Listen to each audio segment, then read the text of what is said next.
साथियों नमस्कार। मैं समीरा आदिवासी ताऊ हेल्थ केयर चैनल पर आपका स्वागत करती हूँ। कृपया जानकारी को ठीक से समझने हेतु वीडियो को शुरू से अंत तक देखें और कमेंट बॉक्स में अपनी प्रतिक्रिया अवश्य लिखें। आज का सवाल है, ताऊ जी क्या कब्ज, गैस, अपच और एसिडिटी भी गर्भपात के कारण है? आदिवासी ताऊ का कहना है कि अब यह बात साफ हो चुकी है कि केवल हार्मोन या गर्भाशय की कमजोरी ही नहीं, बल्कि बिगड़ा हुआ पाचन तंत्र भी गर्भपात के नए कारणों में शामिल है। जब कोई गर्भवती लगातार कब्ज, गैस, अपच या एसिडिटी से जूझती है, तो वह खुद महसूस नहीं कर पाती कि उसका पेट अंदर से जहर उगल रहा है। इस जहर को हम वैज्ञानिक भाषा में एंडोटॉक्सिन यानी आंतों से निकलने वाला विष कहते हैं, जो सीधा खून में मिलकर गर्भ तक पहुंचता है। गर्भावस्था में शरीर का सबसे संवेदनशील अंग होता है गर्भाशय, और यह गर्भाशय जब बाहर से गैस के दबाव से और अंदर से विषैले तत्वों से परेशान होता है, तो शिशु के पोषण में रुकावट आने लगती है। प्रोजेस्टेरोन नामक हार्मोन जो गर्भ को बनाए रखने के लिए जरूरी होता है, वह कब्ज की स्थिति में आंतों की गति को और धीमा कर देता है। यानी पेट में सड़ा हुआ खाना जमा होता जाता है और उसकी बदबूदार गैस ऊपर चढ़ती है, जिससे दिल की धड़कन बढ़ती है, उलझन होती है और कई बार बच्चेदानी में हल्का कंपन या संकुचन भी शुरू हो जाता है।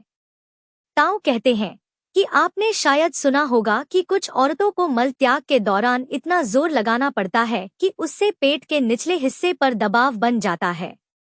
अगर ऐसी स्थिति 3 से 5 महीने की गर्भावस्था के बीच बनती है, तो यह समय सबसे नाजुक होता है और गर्भपात का जोखिम बहुत बढ़ जाता है। कई बार औरतें गैस से पेट फूला होने को सामान्य मानकर अनदेखी करती हैं, जबकि यही फूला हुआ पेट गर्भाशय को अपनी जगह से थोड़ा खिसका सकता है, जिससे शिशु असहज हो जाता है। यह केवल शरीर की बात नहीं, बल्कि मानसिक तनाव का कारण भी बनता है।